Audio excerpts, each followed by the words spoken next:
2026 is going to be an awesome year. We got some pretty cool stuff coming up. First off, we got Foundations of Recovery. This is our flagship program. We're starting it in January. This is for anyone, man, woman, or couple who wants to come and reclaim their heart from shame, trauma, and betrayal. We start off with an education on all sorts of principles, give you the common language. We feed you from a fire hose in terms of all things recovery. It is such a great start to recovery. And we get at the roots of things, Tyler. This isn't like any other program. Like, this is our healing journey in process, and Foundations is where we begin. If you look at the value that you're getting there to kick off a good recovery with all of the right education, all of the right language, and a team to get you started while also being directed by Brannon and myself through the whole process, what a deal. So if you're interested, if you're struggling, if you've been wanting to do something for a long time, jump into this. This only comes around every so often, and we would love to have you there.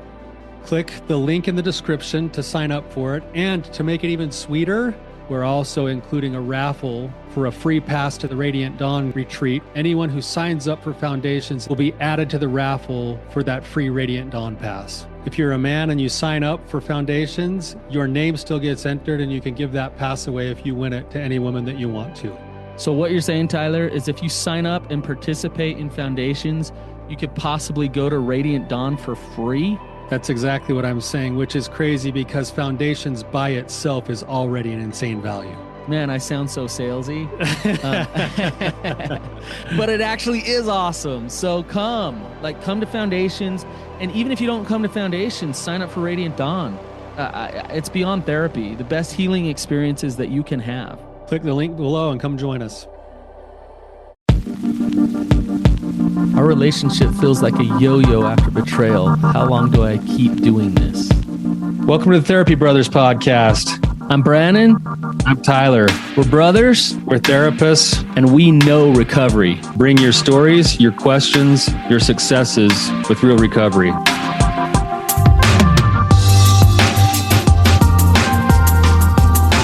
Hey, Tyler, you ready to have some hard conversations? Let's do it. Let the Therapy Brothers podcast begin. It's a good one today, Brannon. Yeah. Should be interesting to dive into this. So, how are you doing, Tyler? I'm doing pretty good. Yeah, nice. Yeah. Got one of my daughters coming home from her summer job in Alaska today, so I get to go pick her up from the airport and hear all of her stories. So I'm excited about that. So is Lex still up there? What's Lexi? Yeah, Lexi's staying for a little bit longer. They have one more kind of peak season up there, way late in the season, and she's staying as long as she can to help them before her college starts again. So nice. But Brindley's already missed some high school stuff, so she's gonna be kind of right behind the eight ball when she lands today. So. Yeah, what were they doing up there? Like wrestling grizzly bears or something? No, it's just it's basically just a fishing lodge that's open through the summer for all the the salmon and the rainbow trout in the river and stuff. And they just do all the hospitality staff and then the odds and ends jobs. So they do the housekeeping, they do the restaurant work, and then they also kind of help out with like side projects around the house during the daytime. So just kind of straight grunt labor. It's great for them. Hey, have you ever heard of a Pizzly bear? Oh no, I don't even know. I don't know if I want the explanation. No, this is actually a real thing. I'm not making anything up. Okay, like you can Google it. It's a grizzly and a polar bear mate with each other, and they create a Pizzly bear, and it's like the meanest thing ever. I've heard that sometimes people call those. Some people call those spirit bears as well. Oh, a spirit bear that will rip your head off? Apparently. Okay. So. Nice. Well, maybe we should go up to like wherever those are. We should see one in the wild. Put that on the bucket list. Let's go do that. There we go. The top 100. Yeah. Anyways, let's get down to business here with Jordan. Jordan, welcome to the show. Thank you. It's good to be here. From Pizzly bears to talking about relationships. Betrayal. So yeah. Jordan, if you could give a little bit of background, tell us what's been going on with you, and we'll just go from there. Sure. So I'll just give you kind of the Cliff Note version of everything. So my wife and I have been together for 12 years now, married for 7 years, and we have 2 kids together. It's been kind of up and down through our whole relationship. We've just had a lot of struggles, but we've never, we've always maintained, like that fidelity aspect of marriage, and we've never, done anything to betray each other.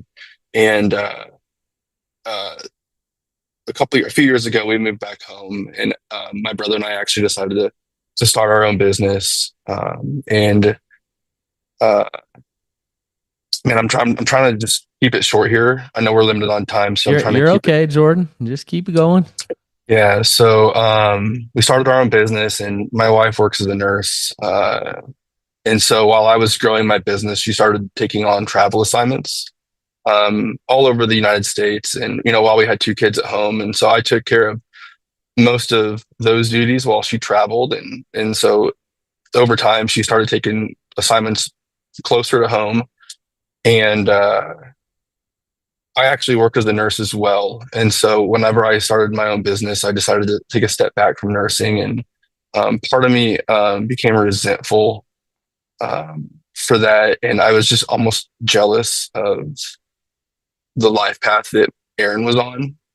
I think I held a lot of resentment in my heart. And so over time, it got progressively worse. Aaron and I, we stopped communicating as much. The intimacy kind of was lacking. And on one of her travel assignments, she decided to step out of our marriage and ended up talking to somebody that she worked with. And without giving too many details, I got physical. And I found out back in February. So it's been about 6 months now. And through the process of finding out, there was a lot of trickle truthing, I guess you could call it. I got some details, but it wasn't the whole truth. And through more of like a deep dive, I found out more and more over time. And then I questioned her and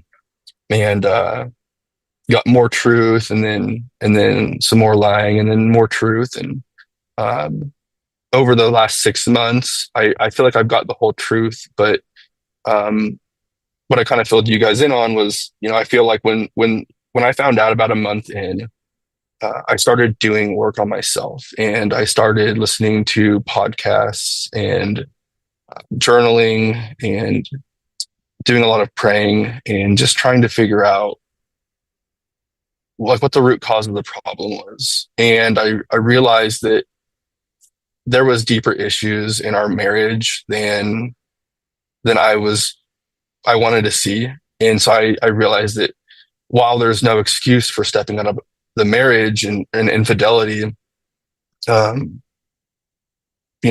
of the issue lied with me. And so I decided to look at myself in the mirror and point the finger back at myself and say, okay, what did I do that didn't allow her to feel loved the way she needed to feel loved, and ultimately led to all of this happening?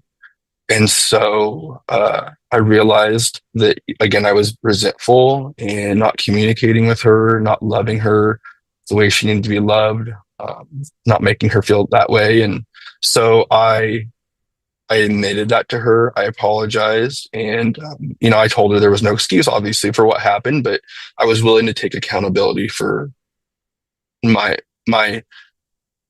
lack of action, I guess you could call it, in our marriage. And so I felt like I was doing a ton of work. And over this time, I feel like she hasn't been doing the work necessary to help herself. And I think it comes from a place of guilt and shame. And we've had that discussion. And so, but through all of this, I know, like I said, a couple of your podcasts ago, you talk about when the betrayed partner can come into conversation and hold space for having healthy conversation about what happened, and doing it from a place of like love, like the way I've tried to do over and over. it's an invitation. It's an invitation to connect, and that's really what I've done. And I actually had her listen to that podcast as well. And it just seems like every time I try to connect with her and to talk through things, and whether it's just like her being there for me, like not really even saying anything, but just like showing up and being there and like allowing me to feel my feelings, like that doesn't happen. And she just stonewalls. She just doesn't talk. She looks down. She looks like she's ashamed. And every time this happens, I take a step backwards. I feel like the harder I try, like the more I try, it just doesn't do any good. And it started to make me feel like she almost doesn't care to work on herself. And so I brought this up to her, and she told me that she like this is like a week ago, told me that she was going to counseling and she started therapy. And you know, I asked her, I was like, so why didn't you tell me that? Like that, hearing that would have helped me. You know, it would have showed me that you cared to do something. And she told me that, you know, it's because it was for herself and that she didn't need me to know, because she didn't want me questioning who it was with, or things like that. Or, you know, if it didn't work out with this therapist, like why didn't it work out? And I said, those are thoughts that you're putting in your own head. Like I'm not here to question you. I'm not here to ask you who it's with. Like I don't feel like I've put those thoughts in your head. Um and I told her I understand. Like I totally understand the logic behind that. Like I feel like she's coming from a place of like, as soon as I hear that, I'm going to be hopeful or asking a million questions. And I mean, I see the logic in that, and I know I'm calling it kind of all over the place, but that's really the background of like where we're at now. And just to try to bring you guys up to speed, it's a lot to process, and I'm trying to keep it short, but that's really what's going on with us. And so again, now I'm in this place where I feel like it's hard for me to do the work and show up in our marriage, giving her, because one more thing really quickly, whenever all this started, I really showed up. I was so present, and I pursued her every day and had those conversations with her, and she almost like did show up in a way. Like she did actually listen, and I don't know if that's because all this was more fresh and she didn't really have time to process her feelings. I feel like now maybe she's processed her feelings a little more, and that's why she feels more guilt and shame. Maybe she allowed me to feel my feelings and kind of buried hers for a while, and now that I'm doing better, she's, you know, maybe bringing her feelings up to the surface, and now she's feeling all of it. I don't really know, but I'm just having a hard time continuing to show up in our marriage, and she feels that, and so we're almost to a point now where, since I'm having a hard time showing up for her, she's having a hard time showing up for me. It's hard for her to continue to like give me what I need to feel loved in this marriage. And we're in this constant battle now, almost, where it's like, it's a cycle. It's where I show up, nothing works. I step back and I feel like I'm just going to, you know, not try as much anymore. And she feels that. So she doesn't want to show up necessarily, you know, either, I guess. I don't know if that makes sense, but it's kind of where we're at. Yeah. I think it makes sense to me. I just want to make sure I understand it in a really succinct way. Of what I think you're saying is, things blew up. After they blew up, you started looking around, and part of you started looking in the mirror and saying, I got to figure some of my stuff out, and I'm willing to take accountability for whatever my parts were in the relationship, even though I'm not going to take ownership for her choices. Totally. That all sounds actually really good to me. Solid recovery work right off the bat. Part of my recovery work is that I want to try to show up as the kind of partner that can be honest, empathetic, lean in, even though sometimes that's hard for me. I'm going to do that. And then when I do that, I'm met from a place of stonewalling. Totally. And then that stonewalling causes me to have a snapback reaction where then I pull away. And then when I pull away, it's like it's almost like you guys are playing a game of like shame tag, where whoever's in the shame is the one that's going to pull away the furthest. And then when it gets so far away that you guys are like looking at maybe the relationship breaking, then one or both of you, it sounds like you a lot of the time, will then reapproach it because you don't want to risk what could happen if you both stay at the standstill of not having any connection. Totally. That's pretty close. Yeah, it is. It is. Okay. And that's hard because it's like, it's that snap back and forth. It's like, it feels like it can be, it's often part of the process of trying to rebuild safety and trust in a relationship to have a little bit of that happening. And at the same time, it's like, it's taking a big block of ice and dropping it on the concrete.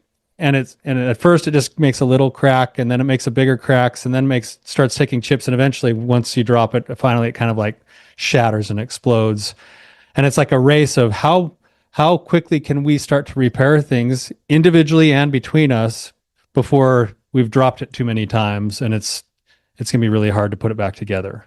Yeah, and I'm starting to feel like those stress cracks, I guess you could say metaphorically. I'm starting to feel that, like, where it's getting ready to come apart, and so that's where I'm at now. What you say, like you've kind of turned inward and done your own work.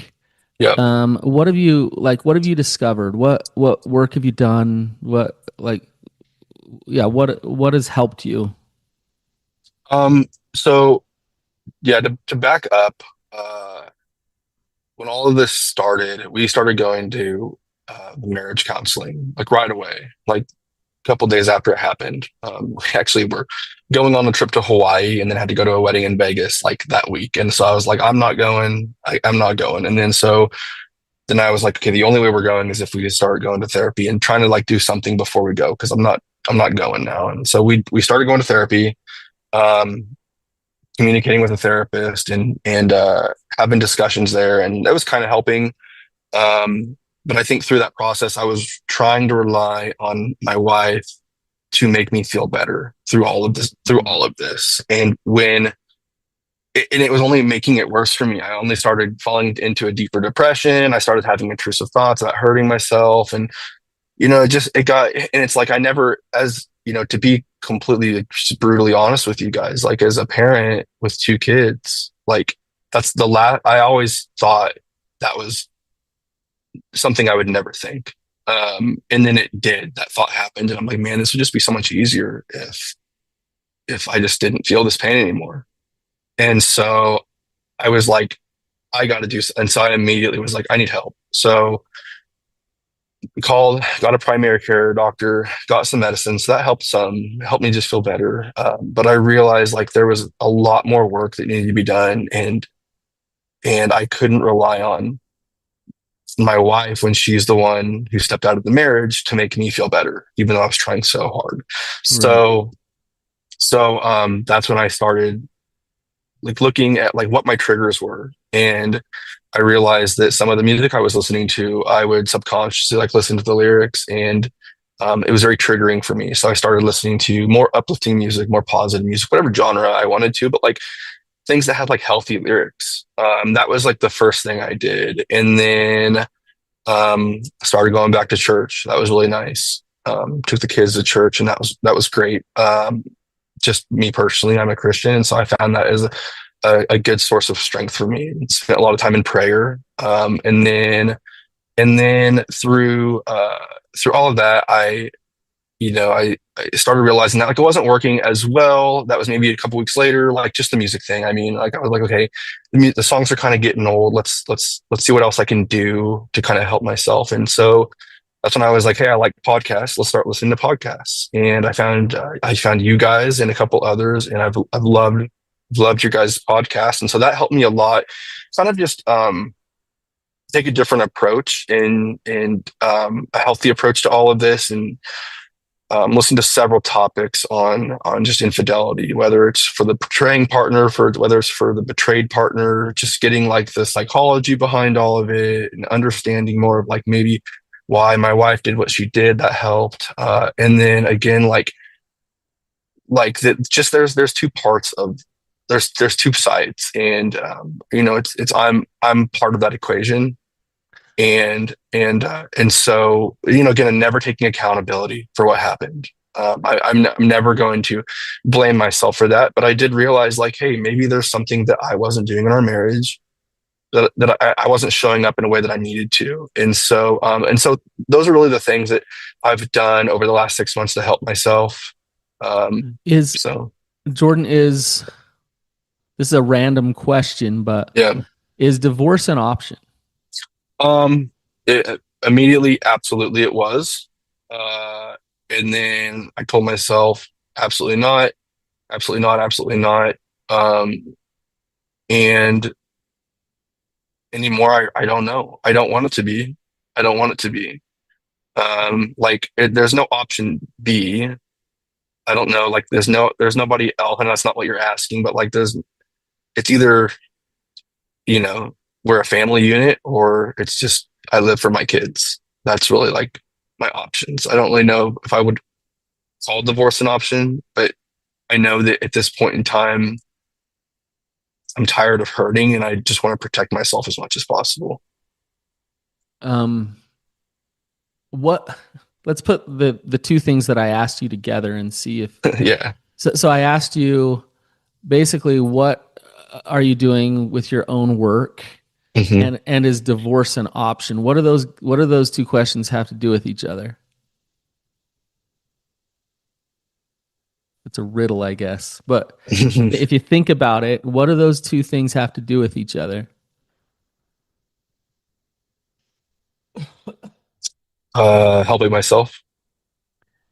Yeah.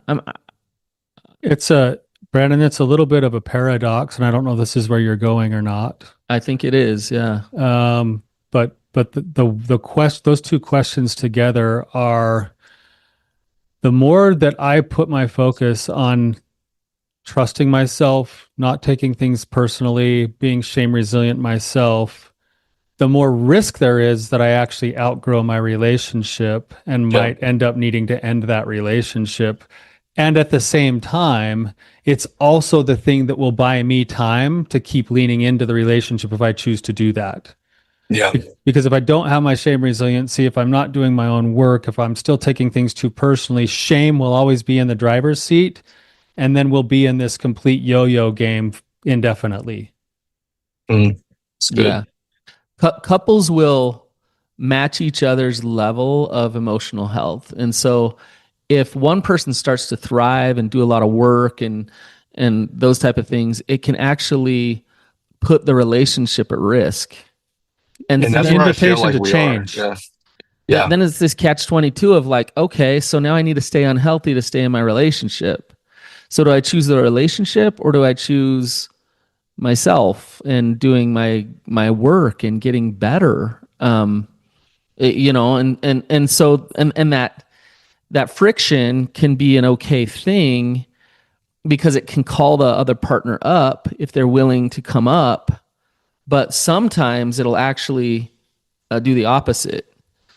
And so I believe, I'm not an advocate for divorce, and yet I believe that it's healthy for divorce to be an option for every human being. Because if I'm getting abused, it's better for me to say, I'm not going to get abused in my relationship. Like, I will walk away. It's an option because my boundaries and who I am and loving myself and my purpose is more important than my relationship. And that's actually good for a relationship, a healthy relationship. Yeah. Are you hearing me? Yeah. No, totally, absolutely. And that's what, and I've approached her about that several times, like, and I know I've said almost that exact same like thing verbatim. Like just structuring our conversations like that, like my own well-being. Like, I have to take care of myself.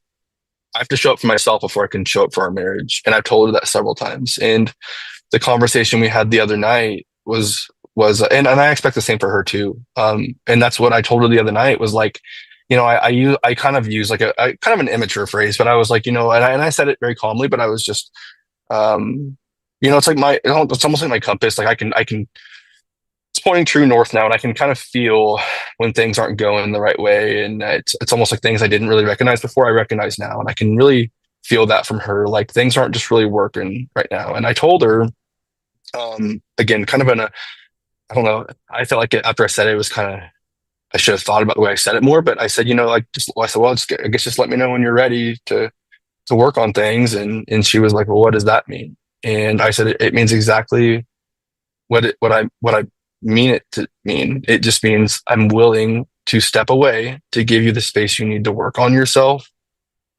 And then if you choose to want to be with me and I want to be with you, then that's it. But I'm comfortable giving you the space you need to work on yourself. And I just feel like that's really like where we're at right now. Like she just needs that space to work on herself. But when I bring that up, it's almost like I can tell that she doesn't want that to be the option. But I'm not really sure how to I can't force her to do the work that she needs to do to help herself. Right.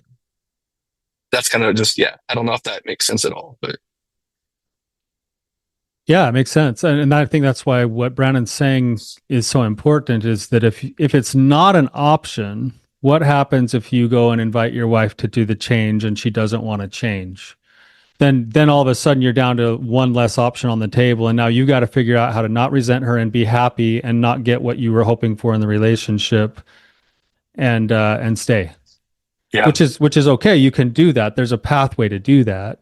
Mm-hmm. But it also limits your ability to then kind of do more invitation to the change of the system itself. Totally. And that's I think, it's what's really stopping me, to be completely honest with you guys, what's really stopping me from making the decision that I know is probably the right decision, which is, I don't want to call it divorce, but let's just say not being around each other right now. Giving each other space, really giving her the space that she needs to work on herself. What's stopping that is, we have a house together and bills and 2 kids and animal dogs. And it's just I don't know how to navigate that. That's really the biggest struggle for me and what keeps me up at night is it's I don't know how to navigate that. It's just, there's a lot of layers involved. Our kids are in school. So, there's just a lot of layers there. It's not as simple as me and her and no responsibility except for work in an apartment. We have all of these bills and our children and our dogs. It's how do you navigate that? How do you decide, while we're not together or separated, who does what? How does that work? That's the biggest thing for me. I think it's really hard because it's not simple, and yet to ask yourself, a lot of times there's an objective at play and there's a relationship at play, mm-hmm. and your self-respect as well. And so these 3 things are kind of interplaying with each other. And so you just gave us the objective thing of we have kids, we have dogs, or we have, the objective of life is it makes it easier to live this way. But the relationship over here is you're not getting what you want from the relationship. Mm-hmm. So you're well, I'll meet the objectives, and then we'll kind of let the relationship continue to flounder so we can meet these objectives. And all the while giving up some of your self-respect to make this work. And I think you got to ask yourself, you got to pull back and ask yourself, what are your priorities? Yep. And also a lot of times where people get stuck is they fool themselves, where it's well, this is what is best for the kids. And it's not what's best for the kids. It just happens to be the easier thing to do right now in this moment, so that you can avoid the pain of the reality of where things are actually at. Yeah. But I say these things, and it's not easy answers, Jordan. It's you got to really ask yourself, maybe you do give it some time and take some space from her. Don't get divorced tomorrow. Yeah. See what happens. Let this kind of sit and see where this goes before you make any real hard decisions. Um, and let these other things work themselves out as well. But if you have this thing where it's like, no matter what, I will stay together, then you will start to sacrifice your values and your truths and who you are again and again.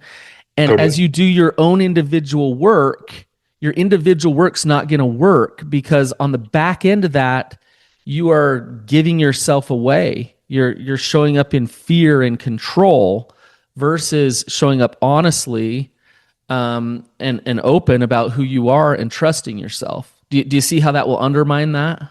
I do. Yeah. And I think the other thing that, yeah, it does make sense. And I think the other thing that she struggles with as well is like the years of disconnection. She's having a hard time working through that from what I'm hearing from her. And so it's like, to me, when all of this happened, when she stepped out of the marriage, in my head, I decided that our old marriage was dead. Our old life was dead. I killed it. I'm like, we're starting fresh, new foundation. We're rebuilding our house, metaphorically speaking. Like everything's new. The way we treat each other, the way we look at each other, the love we have for each other, like it's all new. I've decided that in my head. And for her, it's like right now, when I take a step back from her, she takes that as like, oh, Jordan is, not connecting with me the way I need him to connect with me. But in my head, it's like the reason I'm not connecting is because I'm still suffering in a way from what happened and then through all of this, what we just talked about. So again, it's this cycle of like, we're not meeting each other where we need to be met. And again, it's like her associating my feelings now with the past 12 years. And in reality, it's completely different. My feelings exist now for lots of different reasons. I want to love her. I want to connect with her.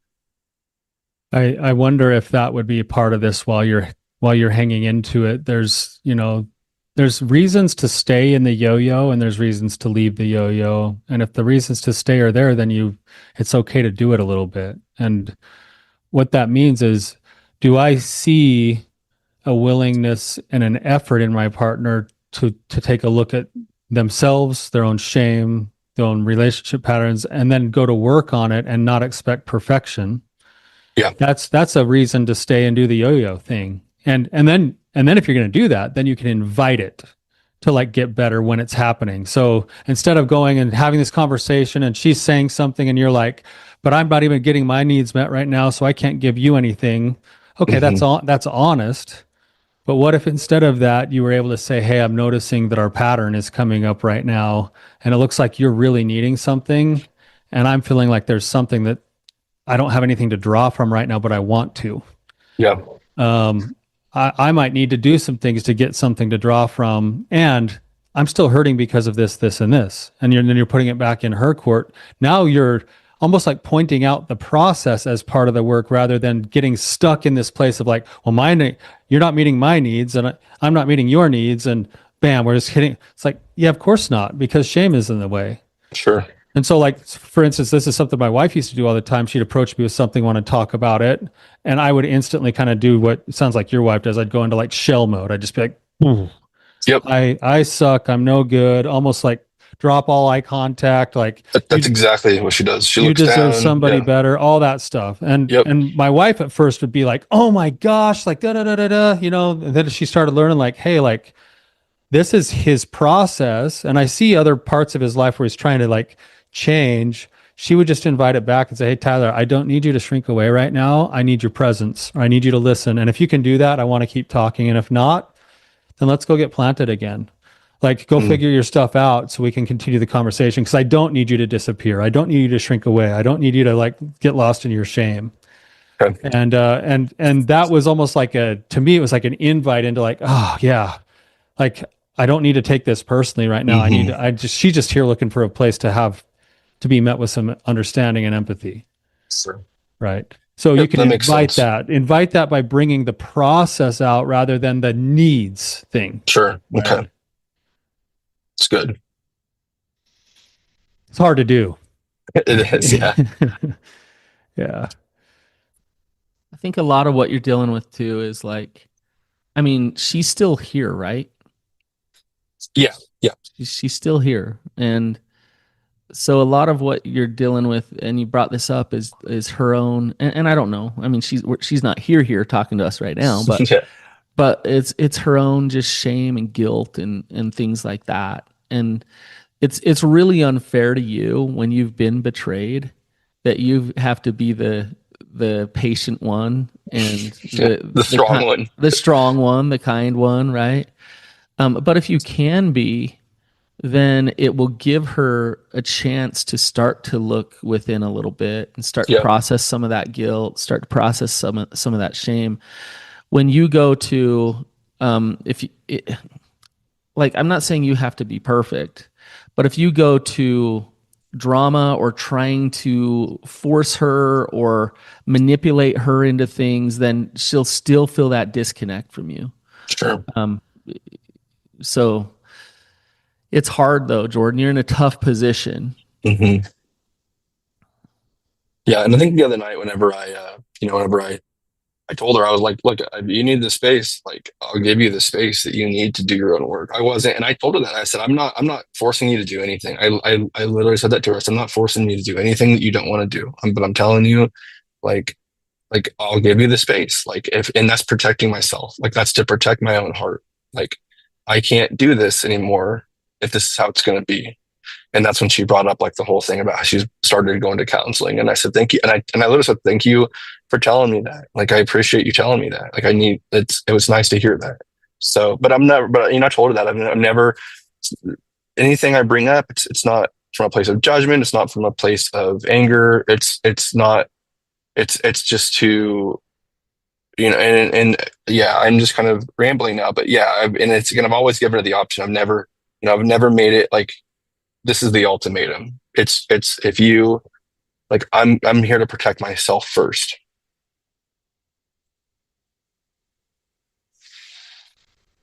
Right. And that's the part that's like, I even hear you in your process here, understanding that it's like where it's coming from. That's where I'd start to try to start doing my dance more with the other person, is in that Mm-hmm. vulnerable realm of, yeah, help me understand why it's going into self-protection right now. Cause that's not what I was bringing up, and that's not what we need right now. Yeah.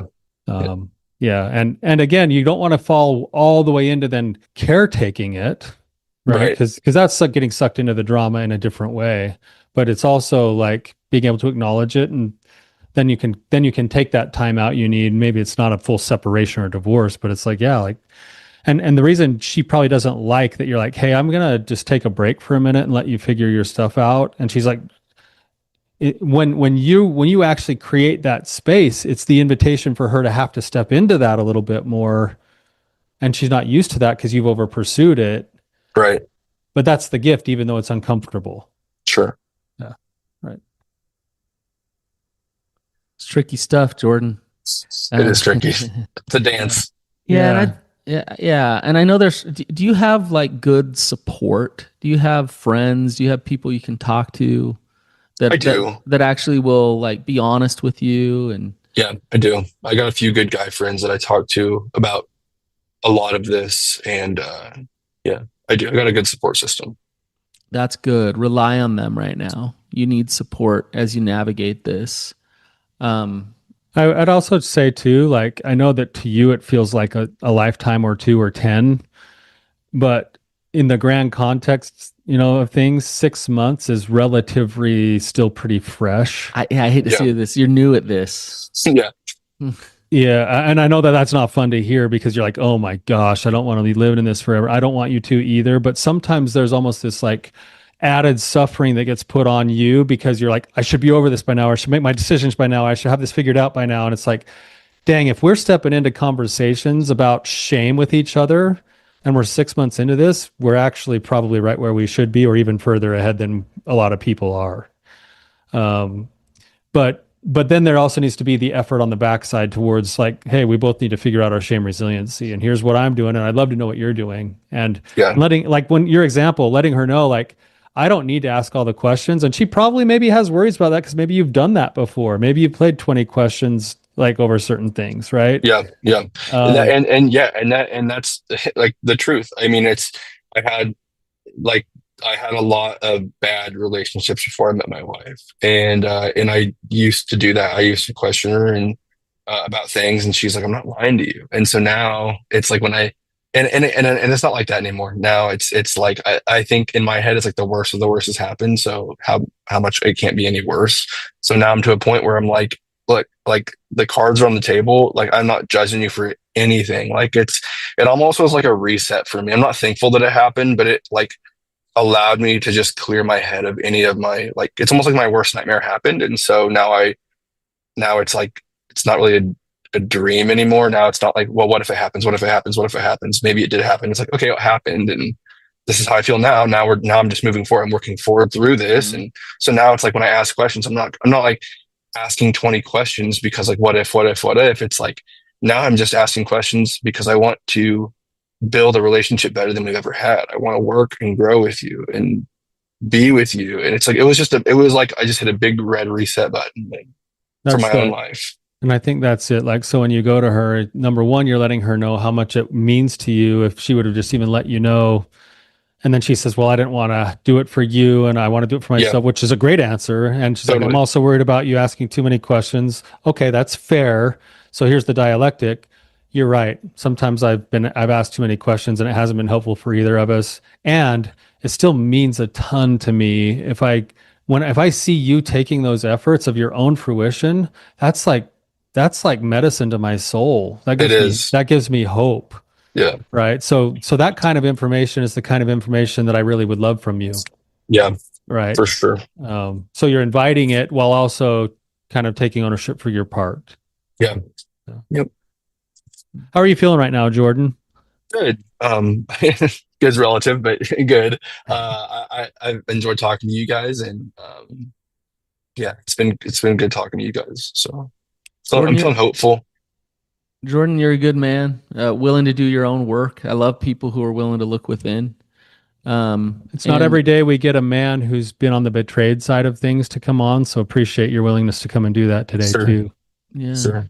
I think it shows that you're searching for answers for yourself, and the journey is it's always ongoing.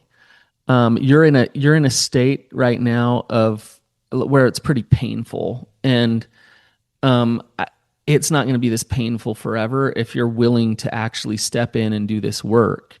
Yeah. Some things might shift and change in your life in different directions, but you will start to feel more peace as long as you're willing to work through that pain. So I really appreciate you coming on today.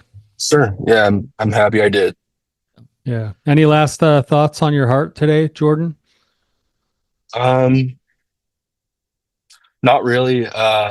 Not really. I hope I can do another call with you guys down the road and give you an update on what's going on with this. We'd love to have you back. Please, man. Yeah, go on and book another one a few months out from now. We'd love to get some snapshots of your work, and it sounds like you've already got a really good kind of plan going in place. But you'd also, I would think, just hearing you and where you're at, like you would really benefit from the healing journey as well, which you're probably doing a lot of in other formats. Sure. So anyway, go ahead, Brannon. Well, I was just gonna say that's our program over at Reclaim Your Heart, and it would be exactly something that would be really helpful for you and your own individual work. Mm-hmm. Yeah, thank you, Jordan. Thanks for coming on, and thank you to our listeners for being here. If Jordan's story rings a bell for you, you can shout out to him with the review at any of the podcast formats. You can send questions, or you could send even some feedback our way at therapybrothers.org. And thank you all for being here with us. And until next time, keep on keeping on.